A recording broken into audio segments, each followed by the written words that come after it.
블로불사의 존재를 만난다거나 적도를 넘거나 바나나 요리 100가지를 맛보는 것. 이 모든 것이 에콰도르에서 가능한 일입니다. 믿기 힘들겠지만 전부 사실이죠.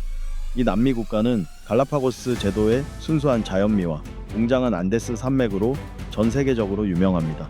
하지만 오늘 영상에서는 에콰도르의 전혀 다른 매력을 보여드리겠습니다. 상상조차 할 수 없는 특별한 규칙과 문화가 존재하는 곳이죠. 자, 그럼 에콰도르에만 존재하는 15가지 기묘한 법률과 독특한 경험들을 알아봅시다. 고산병 치료법. 방금 이 나라의 고지대 지역에 대해 이야기했죠. 에콰도르를 처음 방문한 사람들은 숨가쁨이나 두통과 같은 고산병 증상을 겪을 수 있습니다. 특히 이 나라의 유명한 안데스 산맥을 환경 적응 없이 등반하면 증상이 더 심해질 수 있죠. 하지만 걱정하지 마세요. 에콰도르에서는 고산병을 쉽게 극복할 수 있습니다. 에콰도르 사람들은 관광객들에게 고산병을 예방하려면 물을 많이 마시고 술과 카페인을 피하라고 조언합니다. 그러나 현지인들의 경험에 따르면 더 효과적인 방법이 하나 더 있죠. 바로 코카잎 차를 마시는 것입니다. 코카잎은 남미 일부 국가들의 문화에서 수세기 동안 사용되어 왔고 원주민들의 전통과 문화의 일부로 간주됩니다. 코카잎에는 알칼로이드, 특히 많은 나라에서 금지된 중독성 물질인 코카인이 포함되어 있습니다. 에콰도르에서는 코카잎 차를 마실 수 있지만 코카잎을 다른 나라로 반출하는 것은 불법으로 간주되므로 절대 가져가서는 안 됩니다. 1.4번 쐐기풀로 아이들을 때리기. 에콰도르에서는 부모들이 아이들을 쐐기풀로 때리기 위해 돈을 내는 경우가 많습니다. 에콰도르 사람들은 구아바 막대기가 아이들의 영혼을 정화할 수 있다고 믿죠. 이곳에서는 추란데로스라 불리는 사람들을 신뢰합니다. 이들은 불운이나 나쁜 징조 혹은 의사들도 고칠 수 없는 것들을 물리칠 수 있다고 여겨집니다. 사람들은 이들을 림피아도레스, 즉 정화자라고 부릅니다. 수세기 동안 이들은 신성한 식물을 이용해 병을 치료해왔고 불운의 병이나 악령을 몰아내는 데 사용해왔습니다. 필요한 재료들은 수도의 중심 시장에서 쉽게 구할 수 있습니다. 예를 들어 레몬그라스는 음료에 섞어 염증을 줄이는 데 쓰이고 구아유사만라는 관목은 자극제로 쓰이며 특히 쐐기풀 가지가 사용됩니다. 어른들이 자신의 영혼을 정화하고 싶어하는 반면 아기를 안고 있는 엄마들은 샤머니 그들의 순수한 빛을 보호해주기를 바랍니다. 이 치료를 받기 위해선 옷을 벗고 부정적인 에너지를 몰아내기 위해 구아바 막대기로 맞아야 합니다. 이후에는 박하와 계피 등 허브 묶음으로 다시 때리며 기존의 통증을 줄여줍니다. 마지막 단계는 장미꽃잎으로 몸을 문지르는 것입니다. 이러한 전통 치료법에 대한 믿음은 안데스 고지대 사람들의 마음속에 깊이 자리 잡고 있습니다. 만약 고통과 약간의 기묘한 행동을 견딜 수 있다면 한 번쯤 경험해 보는 것도 좋을 것 같습니다. 생각보다 효과가 있을지도 모르니까요. 13번 부의 과시는 금물. 자, 에콰도르의 아름다운 경관이나 흥미로운 문화 체험을 생각하기 전에 먼저 자신과 소지품의 안전을 생각해야 합니다. 에콰도르에서 관광객들에게 가장 흔하게 발생하는 문제는 소매치기입니다. 이곳의 소매치기범과 핸드폰 절도범들은 매우 영리하며 큰 배낭, 고가의 카메라, 번쩍이는 스마트폰을 가진 관광객들을 쉽게 타겟으로 삼습니다. 현지인들과 잘 어울려 눈에 띄지 않도록 행동하는 것이 중요합니다. 공공장소에서 스마트폰을 과하게 사용하는 건 피하고 보석류, 전자기기, 현금 등 귀중품은 안전하게 보관하세요. 식당이나 대중교통을 이용할 때는 핸드백을 몸 가까이에 두는 것이 좋습니다. 절도범들이 물을 흘리거나 소란을 피워 주의를 분산시킨 뒤 몰래 가방을 털어가는 경우가 흔하므로 항상 주의해야 합니다. 그리고 꼭 기억하세요. 만약 절도범과 마주하게 된다면 무엇을 요구하든 건네주는 것이 안전합니다. 도둑을 만나는 건 절대 유쾌한 일이 아니며 여행의 즐거움을 순식간에 망칠 수 있습니다. 2번 바나나의 나라. 바나나를 평범하게 먹는 게 지겹다면 에콰도르로 가보세요. 여기서는 바나나를 먹는 방법이 무려 100가지나 됩니다. 이 나라는 바나나에 푹 빠져 있는 나라죠. 덜 익은 바나나든 잘 익은 바나나든 에콰도르의 모든 식사에서 빠지지 않습니다. 디저트, 수프, 메인 요리, 간식, 케이크, 아이스크림까지 바나나는 어디에나 들어갑니다. 제가 이곳에서 처음 3주 동안 먹은 바나나 양은 1년 동안 먹는 양보다 많았던 것 같아요. 개인적으로 바나나를 그렇게 좋아하지는 않지만 에콰도르 사람들이 바나나를 수백 가지 방법으로 변신시키는 솜씨에는 감탄할 수밖에 없었습니다. 에콰도르에 다녀온 사람들은 바나나로 만든 요리를 몇백 가지는 거뜬히 나열할 수 있다고 말합니다. 이 나라 전체가 바나나를 먹을 뿐만 아니라 전 세계에도 바나나를 먹게 만듭니다. 왜냐하면 에콰도르는 전 세계 바나나의 수출량의 30%를 차지하는 최대 수출국이기 때문입니다. 뜨겁고 습한 열대 기후 덕분에 에콰도르는 다양한 열대 과일을 재배할 수 있으며 세계 생산량의 약 6%밖에 차지하지 않지만 수출량에서는 세계 1위를 기록하고 있죠. 에콰도르 바나나는 주로 이란, 이라크, 시리아 같은 중동 국가들과 우크라이나 등 동유럽 국가들에 수출됩니다. 이 지역들은 기후상 바나나 재배가 어려운 곳들입니다. 11번 쥐고기가 별미. 바나나가 에콰도르 식탁을 지배하고 있지만 이 나라의 가장 유명한 별미는 바나나가 아닙니다. 바로 귀여운 생쥐들입니다. 바삭하게 튀긴 기니피그, 구이네픽는 절대 놓쳐서는 안 될 에콰도르의 최고급 요리입니다.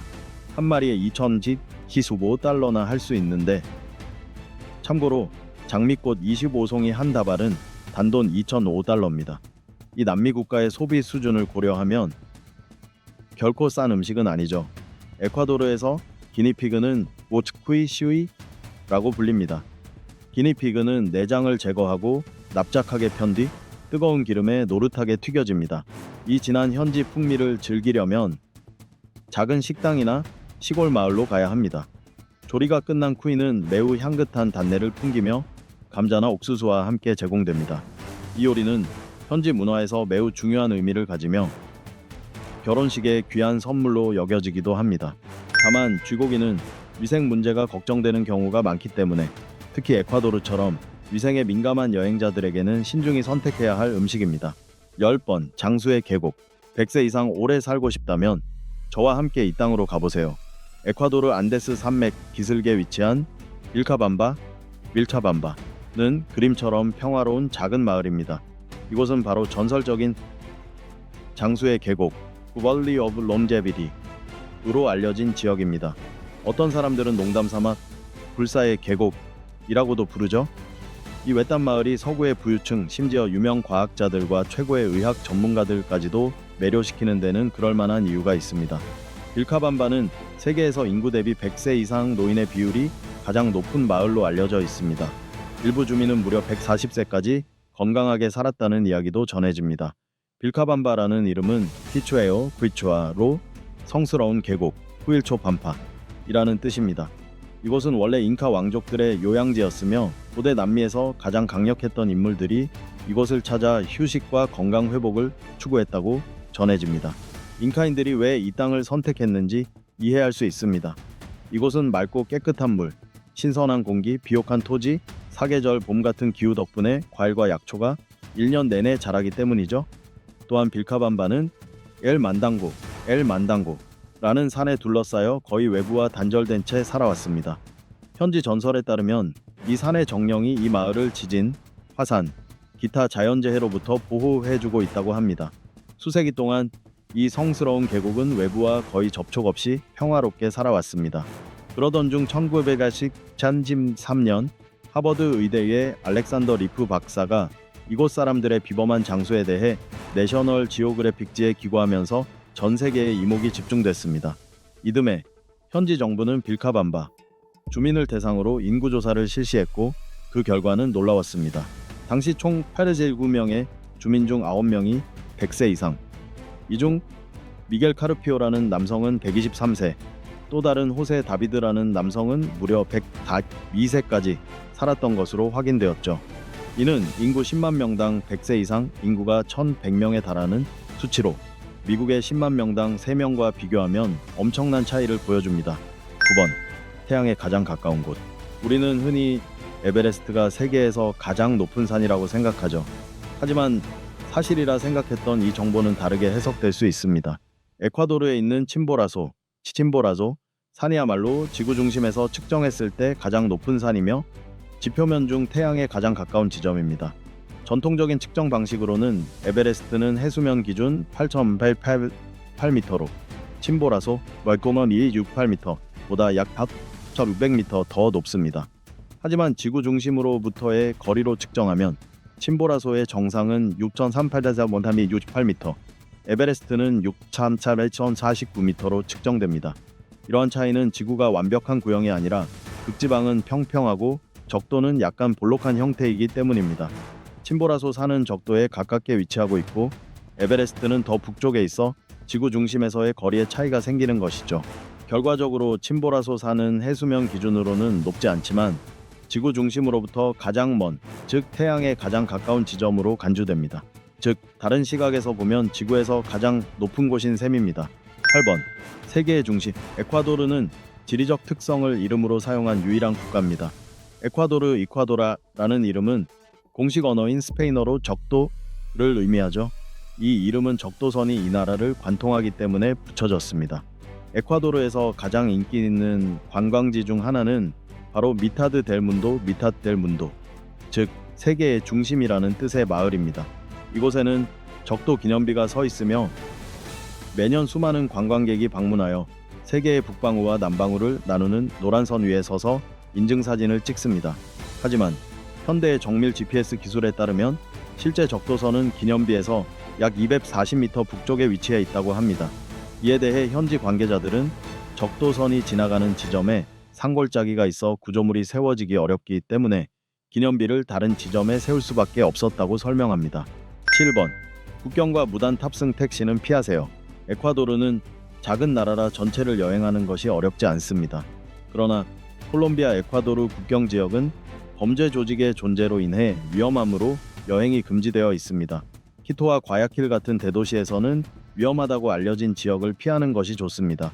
키토의 언덕 위에 있는 동상에서 아름다운 경치를 감상하고 싶다면 걸어서 올라가는 것보다는 택시를 타는 것이 좋습니다. 하지만 택시를 탈 때는 주의가 필요합니다. 어두워진 후 이동이 필요할 때 택시는 가장 좋은 선택일 수 있지만 반드시 안전한 택시인지 확인해야 합니다. 머무르고 있는 호텔에서 신뢰할 수 있는 택시 서비스를 요청해 부르거나 길에서 택시를 잡아야 한다면 반드시 등록된 택시만 이용하세요. 등록된 택시는 차량 전후면에 주황색 번호판이 있고 측면에 큰 등록 번호가 있으며 승객 좌석 주변에는 보안 카메라와 비상 버튼이 설치되어 있습니다. 대중교통은 저렴하고 도시를 알아가는 좋은 방법이 될 수 있지만 소매치기와 불규칙한 운행으로 인해 항상 안전하거나 신뢰할 수 있는 선택지는 아닙니다. 라이드 쉐어링 앱도 훌륭한 이동 수단이며 캐비파이와 유버 같은 앱은 주요 도시에서 매우 인기가 있습니다. 6번 세계에서 가장 높은 수도 믿기 힘들겠지만 이 작은 나라는 여러 세계 최고 기록을 보유하고 있습니다. 세계에서 가장 높은 산을 자랑한 데 이어 에콰도르의 수도는 세계에서 가장 높은 수도로도 1위를 차지하고 있습니다. 두 개의 산맥 사이에 위치하며 해발 2,800m 고도에 자리한 에콰도르의 수도 키토는 세계에서 가장 높은 수도입니다. 1934년에 고대 잉카 도시의 유적 위에 세워진 이 도시는 1978년 유네스코로부터 세계 최초로 문화유산 도시로 지정되었습니다. 키토는 역사적인 중심지를 중심으로 남부와 북부로 나뉘는 3개의 구역으로 구성되어 있으며 관광객들이 가장 많이 모이는 지역은 북부입니다. 키토의 구시가지는 미주 대륙에서 가장 큰 규모로 수십 년간 미주개발은행 IDB의 대규모 자금 지원 덕분에 부흥과 재건의 시기를 거쳤습니다. 키토는 40개 이상의 교회와 수도원, 17개의 광장, 수십 개의 박물관 등 토착 문화를 담은 많은 건축 명소로 자랑스럽게 여겨집니다. 키토는 그 풍부한 문화 유산으로 인해 미주의 성지라고 불리기도 합니다. 5번 에콰도르의 천국 에콰도르에 가서 갈라파고스 제도를 방문하지 않는다면 정말 아쉬운 일입니다. 이곳은 희귀하고 멸종 위기에 처한 수많은 동식물의 안식처입니다. 울창하고 손대지 않은 자연미를 간직한 갈라파고스는 세계에서 가장 아름다운 군도로 찬사받으며 자연을 사랑하는 이들이 반드시 방문해야 할 명소입니다. 이곳에는 다양한 해양 생물이 서식하는 생물권 보호구역과 자연 보호구역이 많습니다. 갈라파고스에는 600종 이상의 식물, 400종의 어류, 58종의 조류, 22종의 파충류, 6종의 포유류가 살고 있으며 갈라파고스 해양 이구아나와 육지 이구아나, 갈라파고스 펭귄, 홍학 등과 같이 멸종 위기에 처한 종들도 다수 포함되어 있습니다. 그중 가장 유명한 종은 이 군도에서만 볼 수 있는 갈라파고스 코끼리 거북으로 수명은 최대 150년에 달하며 무게는 250GQB일까지 나가 현재 특별 보호를 받고 있습니다. 웅장한 자연 경관을 감상하고 싶다면 6,800명이 탈 수 있는 소형 보트부터 100명 규모의 대형 선박까지 다양한 보트 투어에 참여할 수 있습니다. 이곳의 바다는 잔잔하여 수영, 카약, 패들보딩 등의 활동에 이상적입니다. 가장 유명한 해변으로는 토르투가 베이, 플라야 오초아, 플라야 에스푸미아, 플라야 에스푸밀랴 등이 있습니다. 특히 다이빙은 관광객 사이에서 인기가 높으며 넓은 바닷속으로 들어가 돌고래, 고래, 바다 거북, 펭귄 등 귀여운 해양 생물들의 삶을 직접 탐험하고 체험할 수 있는 놀라운 경험을 선사합니다. 찰스 다윈 연구소, 갈라파고스 국립공원, 갈라파고스 해양보호구역 등 다양한 보호 및 연구센터 덕분에 이곳은 자연과 동물을 사랑하는 이들에게 완벽한 장소입니다. 정말입니다. 한번 이곳에 오면 다시 떠나고 싶지 않을 거예요. 4번. 파나마 모자.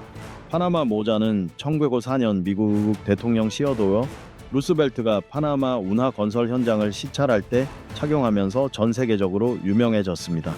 그 사건 이후 이 모자는 파나마 모자라는 이름으로 알려지게 되었습니다. 하지만 이름과는 달리 파나마 모자는 실제로 에콰도르에서 탄생했습니다.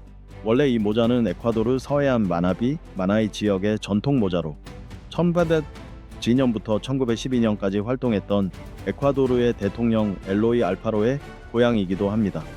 파나마 모자는 투킬라 또끼아라는 희귀 야자수에서 채취한 줄기로 만들어지며 이 식물은 오직 에콰도르에서만 자랍니다.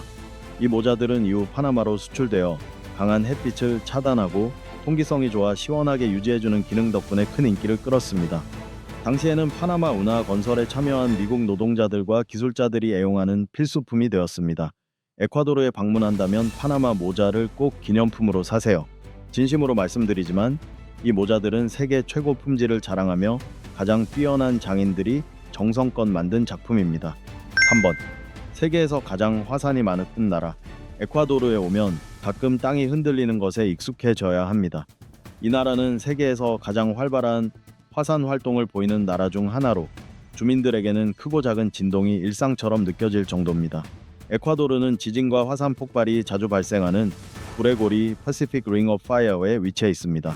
키토의 남쪽에는 안데스 산맥에 속한 두 개의 평행한 산맥이 남북으로 뻗어 있으며 이 지역은 화산의 거리 에베뉴 오브 볼카노스라고도 불립니다.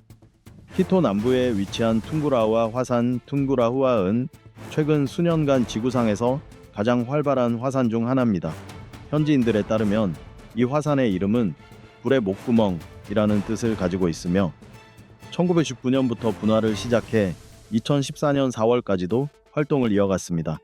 이러한 화산들은 독특한 자연 경관을 형성하며 많은 관광객들이 탐험과 트레킹을 위해 에콰도르를 찾게 만드는 요인이 됩니다. 다만 화산 등반을 계획한다면 철저한 준비와 안전 수칙 준수가 반드시 필요합니다. 2번. 장미의 천국 에콰도르에 가면 광활한 온실 단지에서 자라고 있는 거대한 장미들을 보고 감탄하게 될 것입니다. 에콰도르의 장미 산업은 20년의 역사를 가지고 있으며 석유와 바나나에 이어 국가 경제 수익에서 3위를 차지할 정도로 큰 비중을 차지하고 있습니다. 장미 재배에 적합한 독특한 자연 조건 덕분에 에콰도르는 세계 최대 규모의 장미 정원 중 하나로 자리 잡았습니다. 전 세계의 다른 장미 품종들과는 달리 에콰도르산 장미는 크기가 크고 꽃잎이 단단하며 색감이 선명하고 생화의 신선함이 오래 유지됩니다. 이 장미들은 두꺼운 보호용 꽃잎층을 가지고 있어 일반 품종보다 훨씬 오래갑니다. 특히 이 보호꽃잎은 금빛 가장자리나 연한 녹색 빛깔을 띠며 약간 바깥쪽으로 말려있는 특징이 있습니다. 이런 특징 때문에 장미가 시들고 있는 것처럼 보여 처음 보는 사람들에게 혼란을 주기도 합니다. 에콰도르는 첨단 기술과 전문적인 가공 시스템에 투자하여 세계에서 가장 앞선 장미 수출국이 되었습니다. 모든 꽃은 가장 적절한 시점에 수확되며 꽃 한 송이당 최소 30장의 꽃잎이 있어야 합니다. 품질 기준을 맞추기 위해 장미는 종자 선택부터 시작해 가장 이상적인 자연 환경에서 재배되며 정해진 절차에 따라 세심하게 관리됩니다. 이 장미들은 열정, 저항할 수 없는 매력, 무한한 영감을 선사하며 까다로운 고객의 기대까지도 충족시킵니다. 에콰도르 장미의 아름다움은 감탄을 자아내며 오직 에콰도르산 장미만이 지닌 독특한 매력을 전해줍니다. 이곳에서는 장미 한 다발 25송이를 단돈 2.5달러에 구입할 수 있고 온실 재배 지역을 직접 방문하면 도매가로 2달러에 구매할 수 있습니다. 에콰도르는 신선한 생화뿐만 아니라 장미를 이용한 다양한 제품 개발에도 힘쓰며 이 수익성 높은 산업을 더욱 발전시키기 위해 연구를 거듭하고 있습니다. 1번. 자연의 권리. 믿기 어려울 수도 있지만 에콰도르에서는 동물들이 거리에서 자유롭게 뛰어다니거나 날거나 깡충깡충 뛰는 모습을 쉽게 볼 수는 없습니다. 다른 남미 국가였다면 이 동물들이 식당에서 별미 요리로 제공될 가능성이 높겠지만 이곳은 완전히 다릅니다. 에콰도르의 거리에는 떠도는 동물들이 많이 보이며 지나가는 사람들이 그들과 놀아주거나 먹이를 주기도 합니다. 어떤 동물들은 길 한복판에서 편하게 누워 쉬고 있고 지나가는 차량들은 그들을 피해 조심스럽게 지나갑니다. 이처럼 동물들이 편하게 살아갈 수 있는 이유는 자연을 진심으로 사랑하는 에콰도르 국민들과 정부 덕분입니다. 2008년 에콰도르는 세계 최초로 자연의 권리를 르노디베이 헌법에 공식적으로 명시한 나라가 되었습니다. 자연을 인간의 소유물로 보지 않고 존재할 권리, 지속될 권리, 생명 주기를 재생할 권리 등 자연도 헌법 아래에서 권리를 지닌 존재로 인정한 것입니다.